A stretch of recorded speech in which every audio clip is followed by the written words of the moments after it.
नमस्कार दर्शक बंधु आपण मानक बहुत बहुत स्वागत करुच्ची आमर ये नुआ चैनल को। यही चैनल आम भक्ति भगवान उपर भल भल उपाय कही था। दयाकोरी वीडियो को शेष पर्यंत देखूँ। आज विषय वस्तु है मंदिर को प्रवेश करने पूर्वर यही दुईटी छोट काम कले आपणकर ठाकुर आपण निश्चित रूपे प्रसन्न होते। तो दुईटी छोट काम कौन वीडियो को शेष पर्यंत देखूँ। आउ एभले वीडियो प्रतिदिन देखा आम चैनल को सब्सक्राइब कर बेल आइकन को दबाई दिंतु।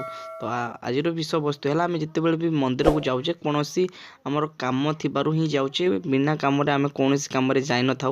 तो धन्य आम शिव मंदिर को गले आम कौन भी आम बर मागिया को जाऊे कि मोर पुओटे कर कि जहाँ भी एमती किसी बर मागिया को जाऊे आपण मैंने भी जाऊे समस्ते जानी। तो मुझे कहूना नीतिबाणी कहूँ वास्तुशास्त्र लिखाई पुराण शास्त्र भी लिखाई।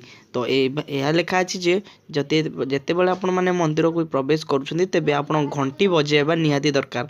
आपण घंटी बजातु समस्ते आपण मैंने तो बजाऊे कि एवं घंटी बजाइबा पूर्वर तो आपणकर वाहन जो वृषभ अच्छा शिवंकर वाहन कान में कहले भगवान आपणकर कथा शुणी था। तो आशा कर समस्ते यह जानी जो मैंने भी जानी ना पालन करूँ।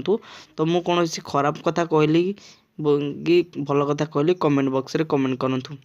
जदि आपण मैंने ये छोटिया जिनसटी को पालन करुँच आपणक दिन आपणकर प्रतिटी दिन निश्चित रूपे शुभमय हम मंगलमय आपणकर कटिब।